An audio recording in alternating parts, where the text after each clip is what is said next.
was coming on with us, he actually went on Twitter and posted his 31 Thoughts column, which talks about Marc Bergevin, who mentioned that Claude Julien will be back next season with the Montreal Canadiens. But you talk about Bergevin and some rumors that have been going around regarding the GM.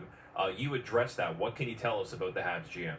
Well, there was a rumor a couple of weeks ago that maybe Bergevin had had enough, and that it was time, and maybe he thought that it had been too much on him, and in turn, I'm not talking about too much blame on him, but just the stress on him had been too much, and that maybe he was thinking of stepping down after the season.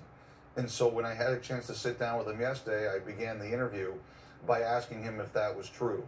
And he said that obviously he'd been through a lot of stress. He said he normally sleeps very well, and he had had a few sleepless nights as the team dropped down the standings and they couldn't hold leads.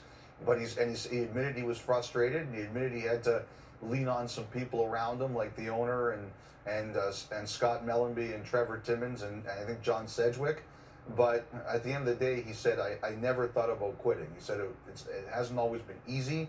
I care. I want to do better. He knows what the fans want better. But he said, Alex, that he never considered quitting.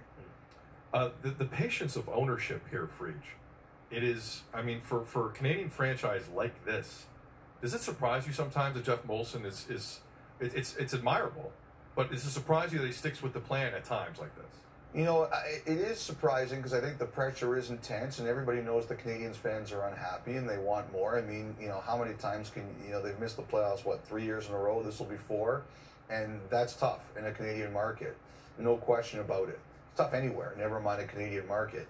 But the one thing I really believe is that if you're going on a plan, anytime you step away from it, you're risking disaster. And Marc Bergevin sold Jeff Molson on a plan a couple of years ago that they're going to try to do a rebuild while they can still compete under Carey Price and Shea Weber. And, one of the things we talked about in the article is, in Montreal, you have trouble getting players.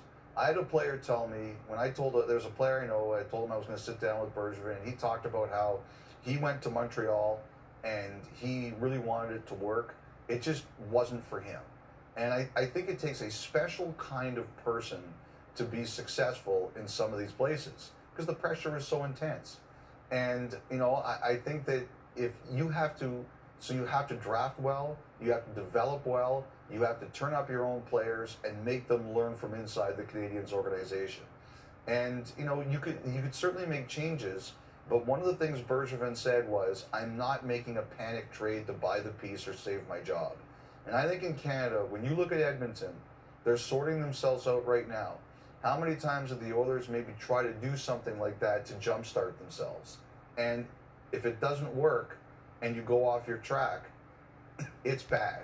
And I think the Canadiens, look, I think they've got some good young players coming. They still have some cap room. Now they're going to have to do some contract work with the likes of Gallagher and Deneau and Petrie. I think you have to bet on the guys you have. I think it's the smart move, although, I mean, look, you don't get the results, and this is a results-oriented business. Your fans are upset. Elliott Friedman here on Tim and Sid. You mentioned cap room with the Habs. We've kind of had it sitting there for a while. Kyle Dubas and others are like, are you going to use that? I'd love to use that for myself. Cap today we learned is going to go from about $81.5 million to anywhere from 84.